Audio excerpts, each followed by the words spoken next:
At some point, you'll have to decide where you want to spend your life, in slavery or in freedom. And if you choose freedom, you'll have to run through a no man's land with bullets zinging around your head to get there. I don't think there's any way around it. If we want that life, we'll have to risk death for it.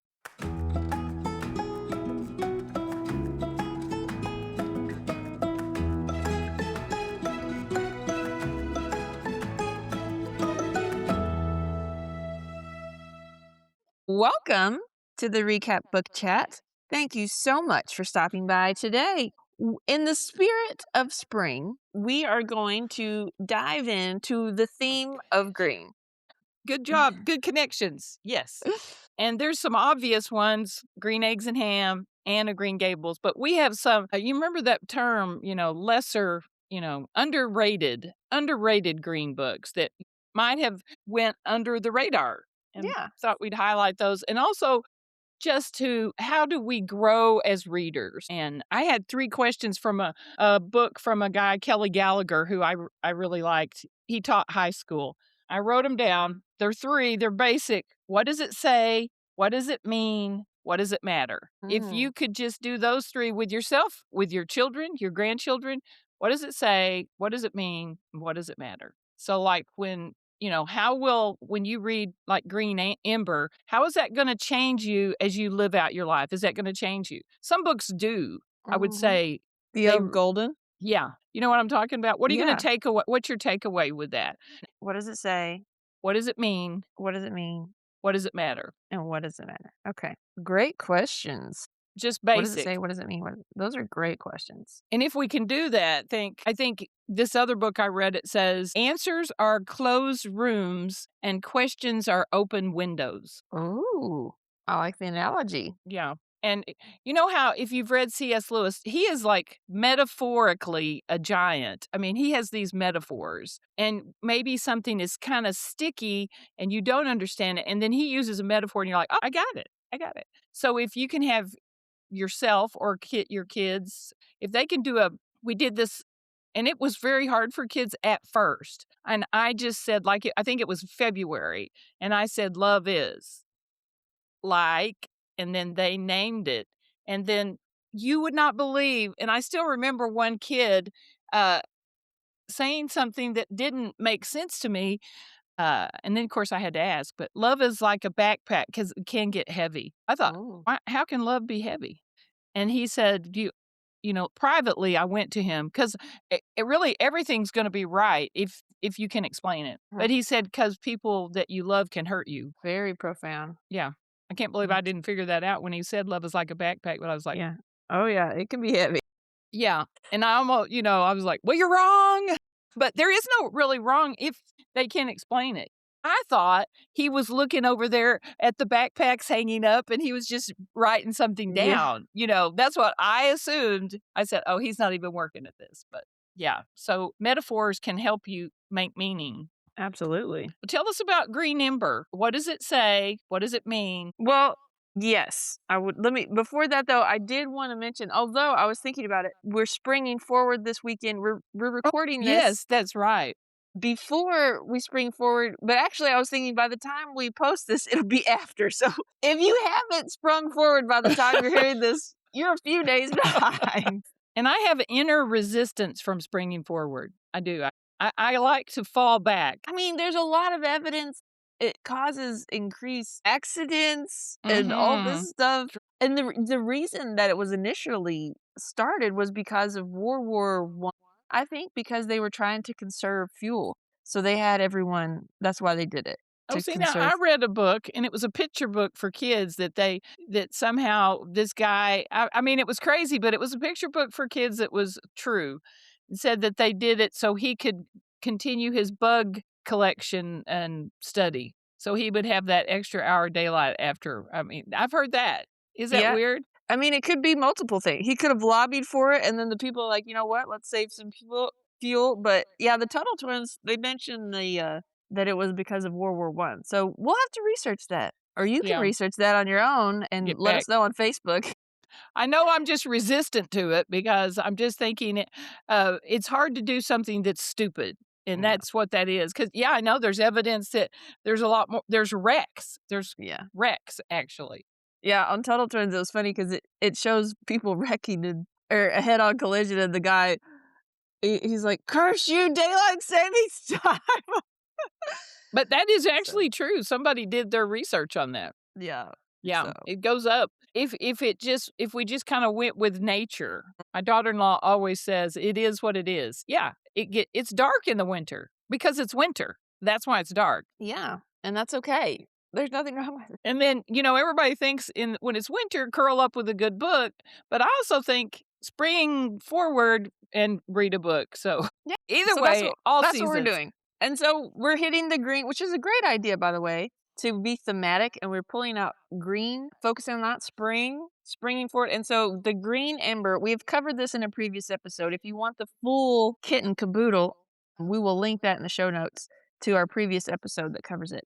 It's a series. It was written by S.D. Smith, and it was first published in 2014. This is a wonderful book. A middle grade age. It's a fantasy, and you follow these these rabbit siblings, Heather and Pickett, and they're running from danger.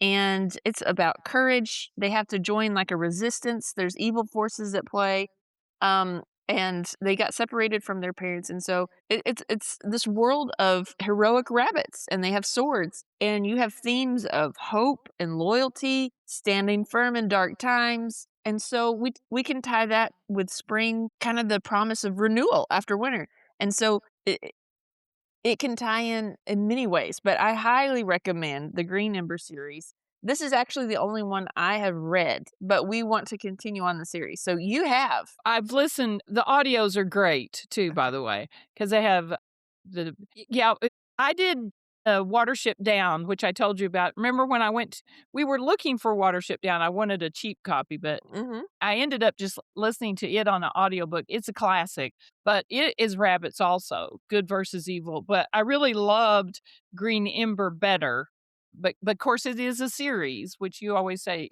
you're trying to get me to like series, and apparently I do like series, although I blatantly said on a podcast that I don't like series, and then you said, "Well, what about the Boxcar Children?" I'm like, "Well, that's one." And then, "Well, what about the Green Ember series?" Yeah, I couldn't get enough of 'em. Chronicles of Narnia. Yeah, I was just like, "Okay, now Lord of the Rings." I mean, okay, so I'm gonna stop saying that I don't like series.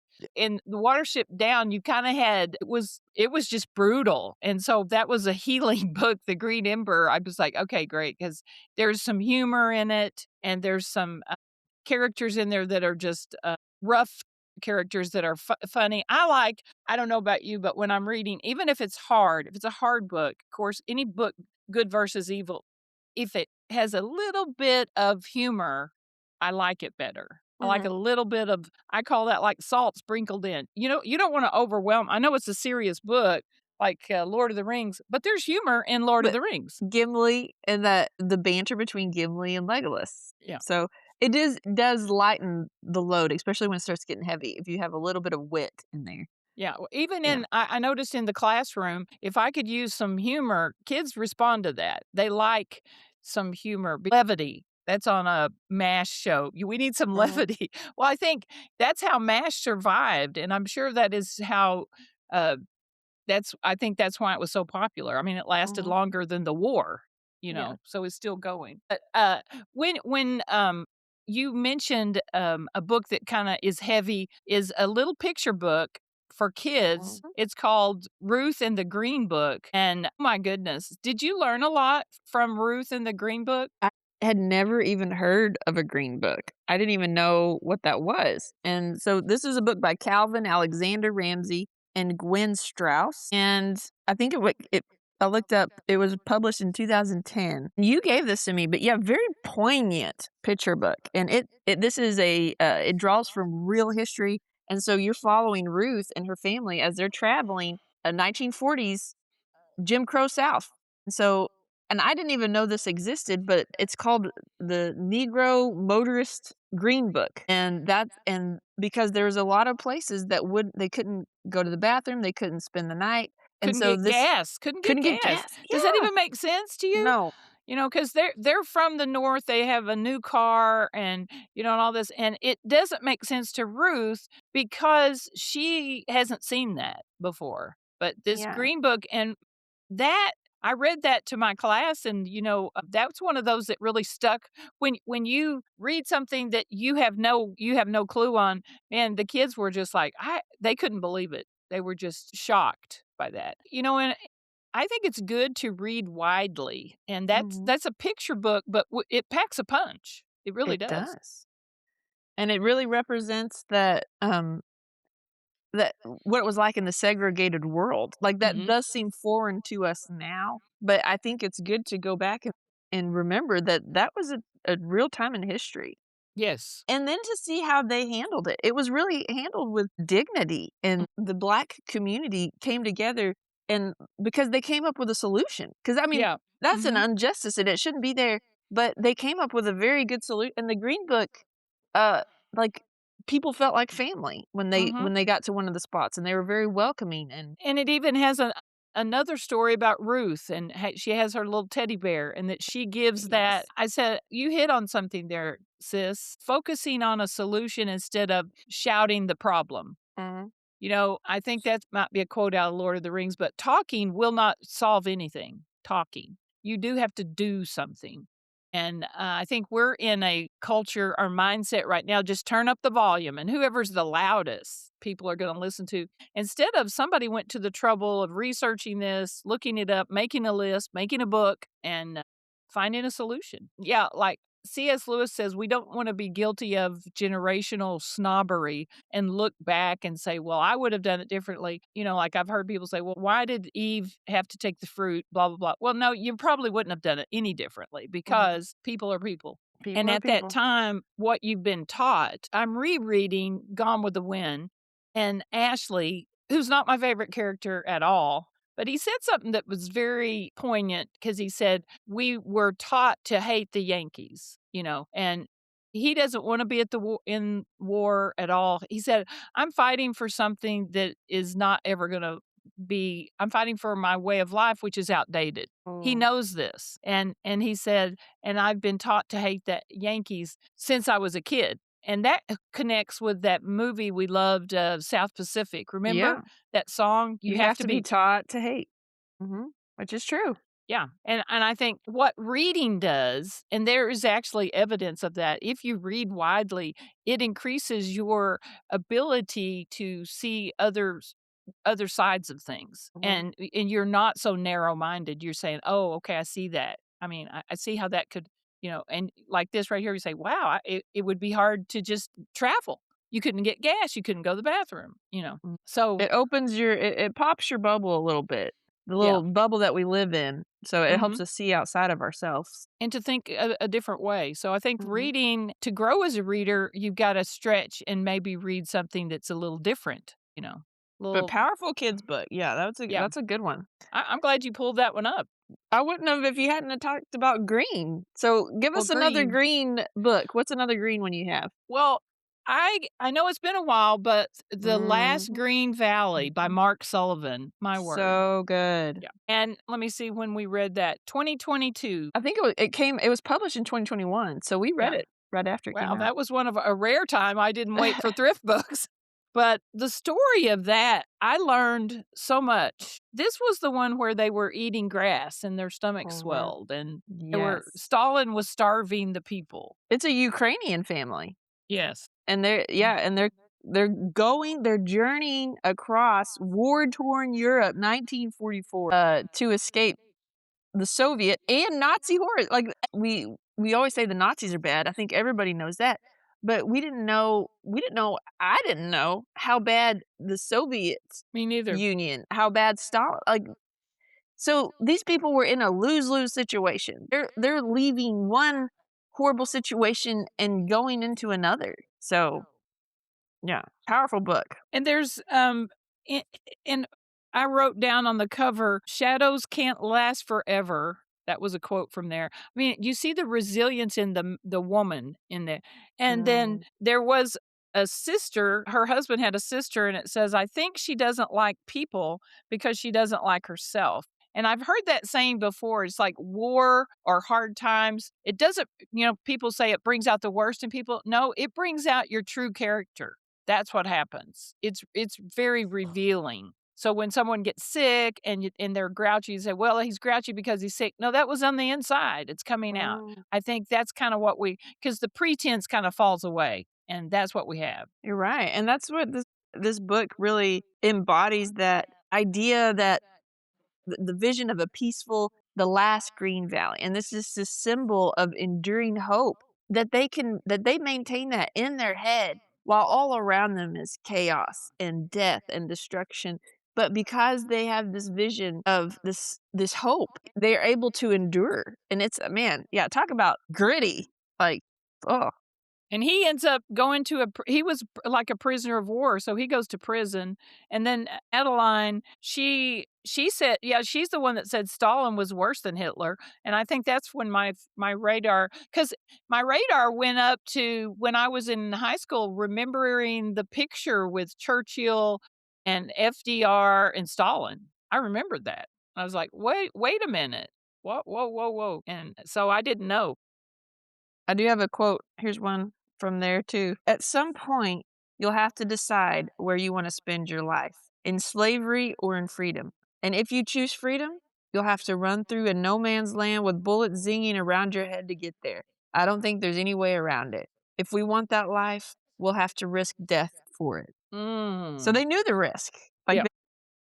the idea of being able to be free in this peaceful green valley made it worth it. Yeah, if you have not read that, and it is, Mark Sullivan. yes, he also has a brand new one out that I think it came out in 2025, and there's a lot of hype about that, but I mean, I don't know how it could be better than this one. This What's it one called?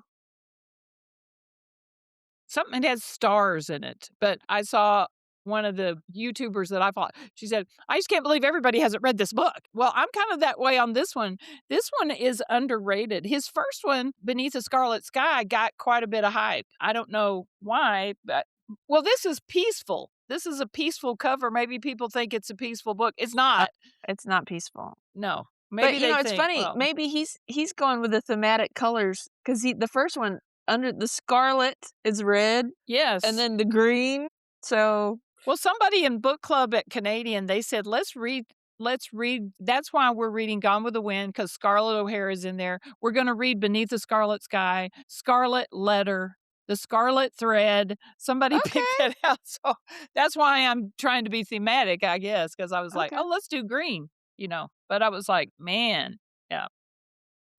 Here's another quote: "Love life like it is a miracle every day, and dream in a way that helps others." In the Bible, it says, "What you seek is what you will find." If you seek a solution, you will find a solution. But if Mm, you seek to see a problem, and that's even true with kids, like if you seek to see what they're doing wrong, that's what you'll see. But if you mhm. seek to see what they're doing right, you will see. That's a great point, and I think, wasn't it Einstein who said that you can't solve a problem by thinking about the problem? Yes. Yeah.